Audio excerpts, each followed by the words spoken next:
Do you hear that? The silence in your chest when you look at your bank account, a hollow space where peace used to be. It's the sound of a promise you made to yourself, slowly fading into the static of bills, debts, and the relentless pressure to want more, to be more. You've played the game, you've followed the rules they set out for you, chasing the flickering lights of success. Yet, here you are, in the quiet moments of the night, feeling like a stranger in your own financial life, a ship lost in a storm of your own making, wondering where you took the wrong turn. I know this feeling because I have lived in that silence. I have felt the cold grip of financial anxiety, the kind that wakes you up at 3 a.m. with a racing heart. It's a modern form of slavery, where the chains aren't made of iron, but of interest rates, credit scores, and the never-ending desire for things we are told will make us happy.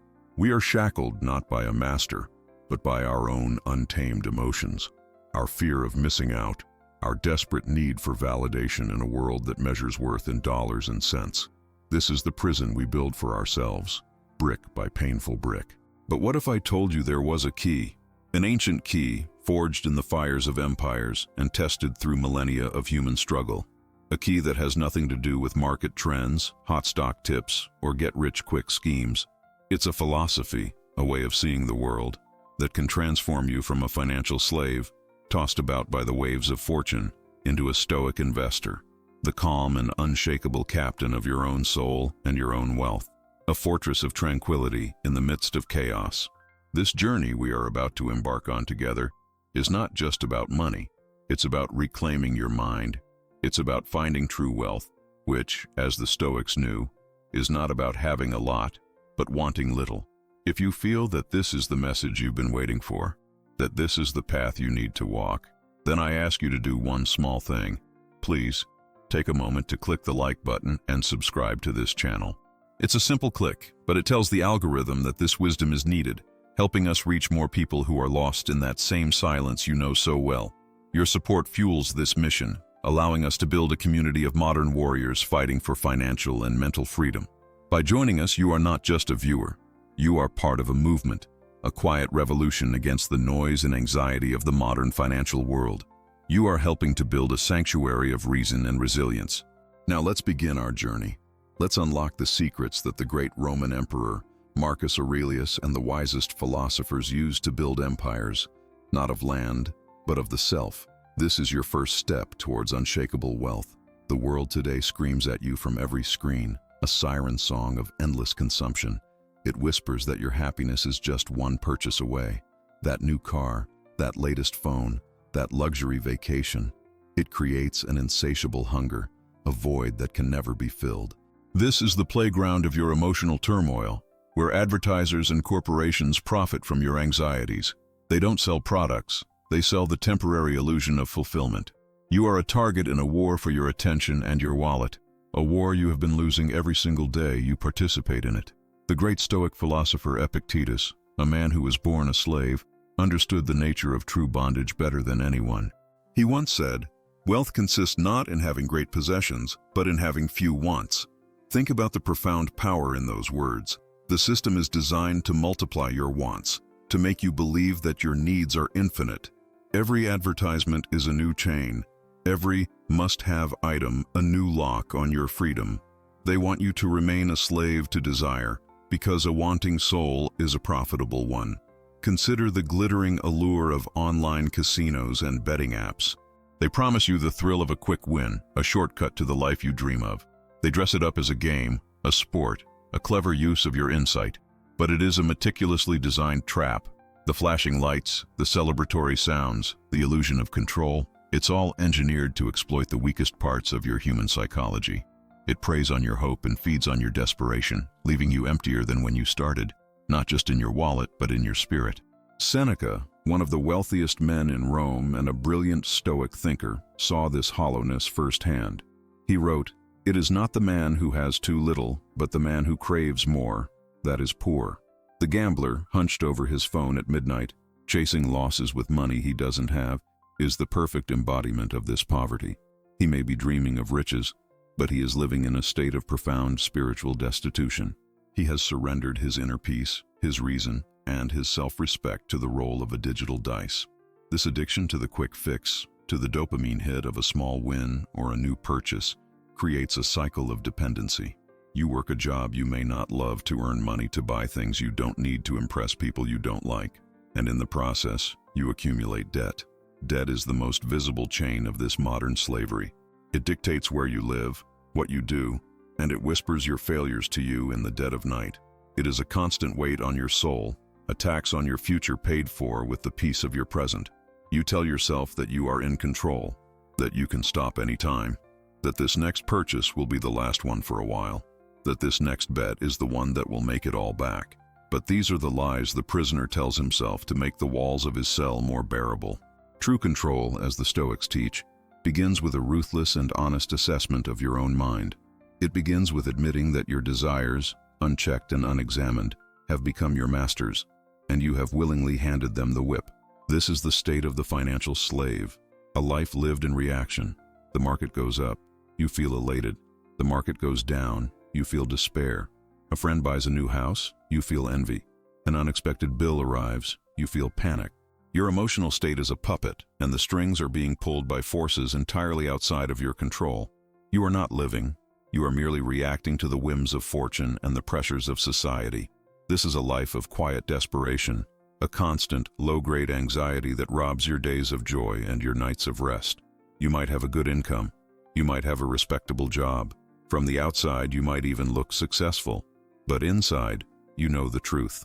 You know the feeling of your stomach tightening when you swipe your card, hoping it won't be declined.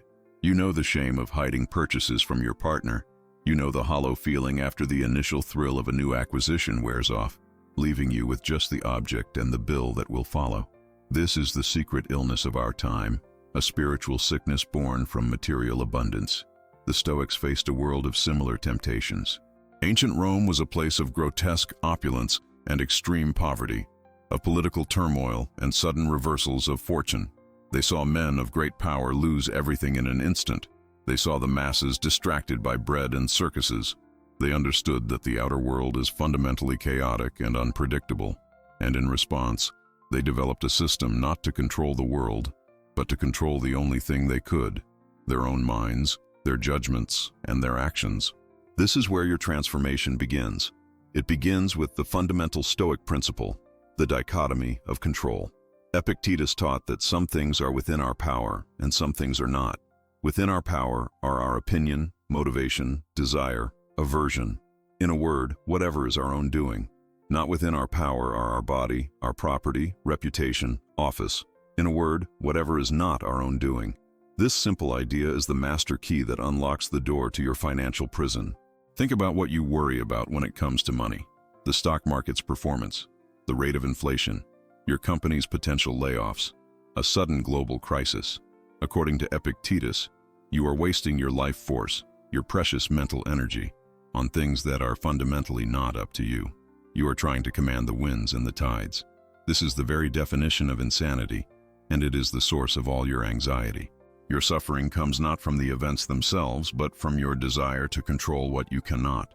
The Stoic investor, therefore, makes a radical shift. They consciously and deliberately withdraw their emotional investment from outcomes and place it squarely on their actions and decisions. They cannot control whether a stock goes up or down, but they can control their research process. They can control their diversification strategy. They can control their savings rate. They can control their reaction to a market crash, choosing reason over panic and opportunity over fear. This is where their power lies.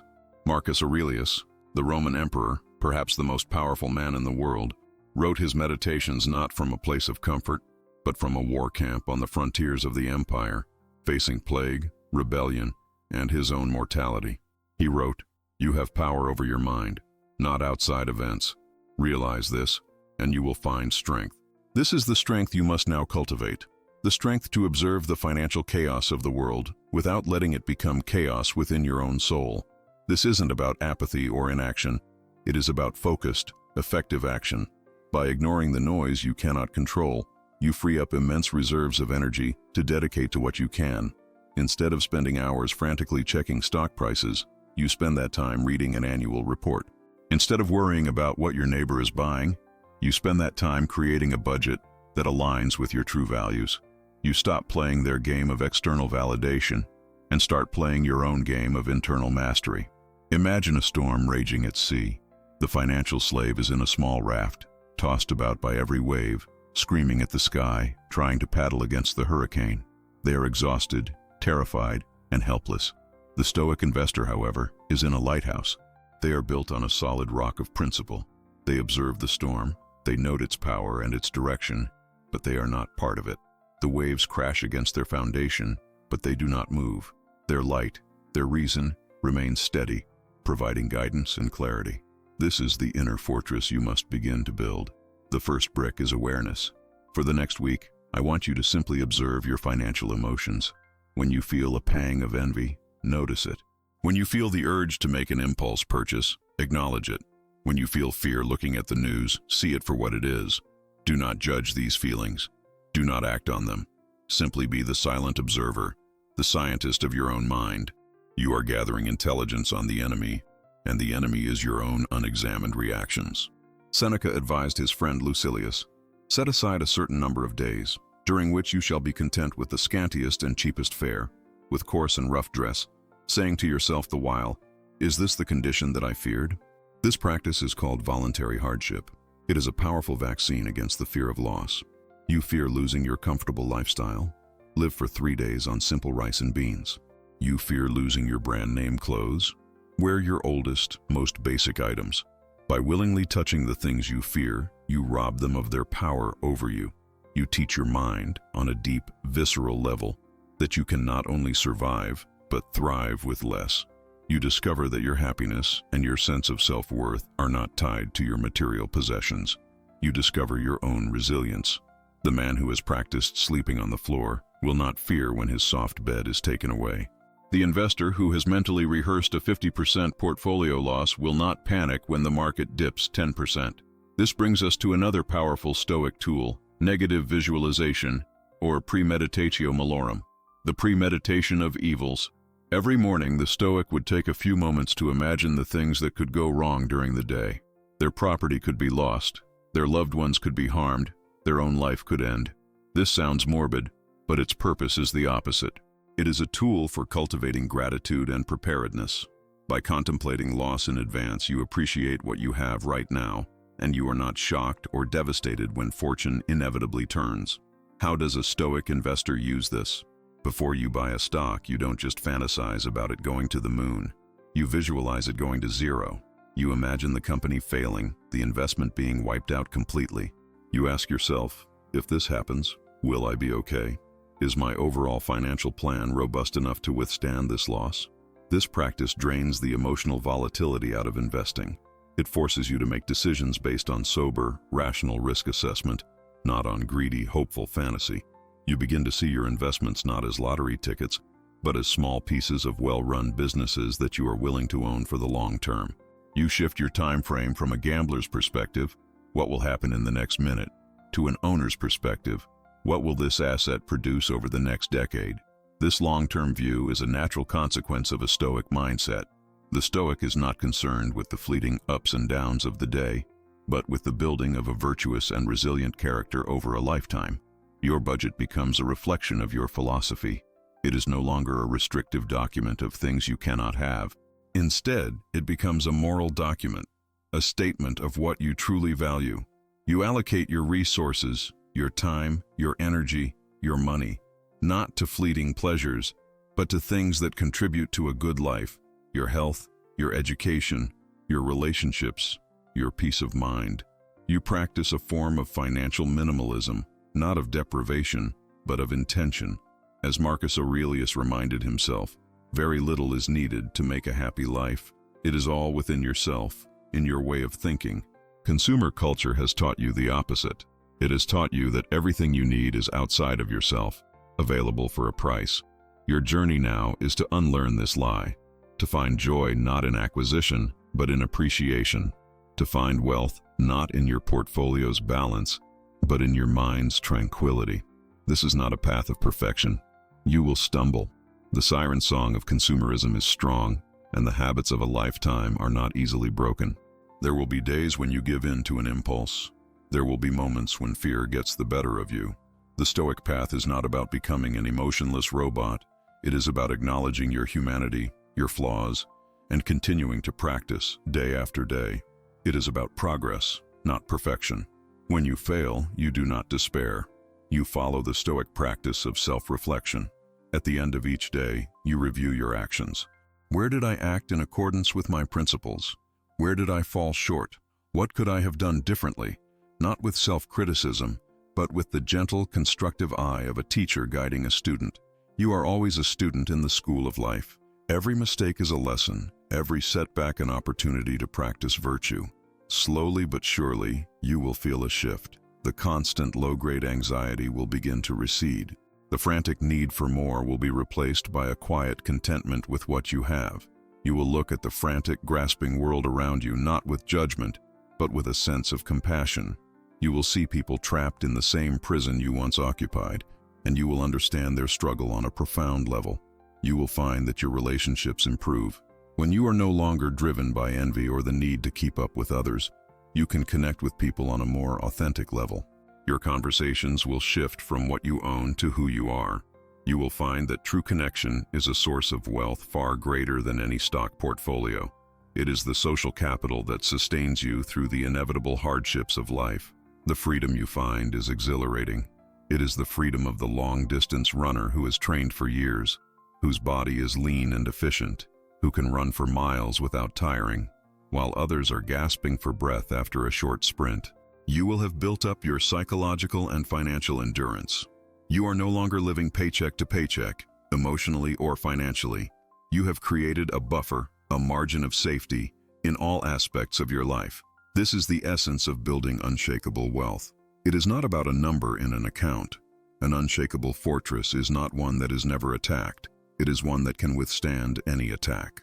Your wealth becomes unshakable, not because the market will never crash again, but because you have built an inner citadel that cannot be breached by external events. Your peace of mind is no longer held hostage by the ticker tape. The world will continue to be a place of chaos. There will be recessions. There will be bubbles. There will be panics. These things are as certain as the rising of the sun, but they will no longer be your masters. You will see them for what they are, storms passing by your lighthouse. You may even learn to see them as Seneca did, as opportunities. Every new beginning comes from some other beginning's end, he wrote. A market crash is a tragedy for the speculator, but a fire sale for the long-term investor. You start to embody the Stoic virtue of wisdom, the ability to distinguish between what is good, what is bad, and what is indifferent. Health is good. Virtue is good. Peace of mind is good. Money? Money isn't indifferent. It is a tool. It is neither good nor bad in itself. It only has the value you assign to it. A hammer can be used to build a house or to crush a skull. The choice lies with the user.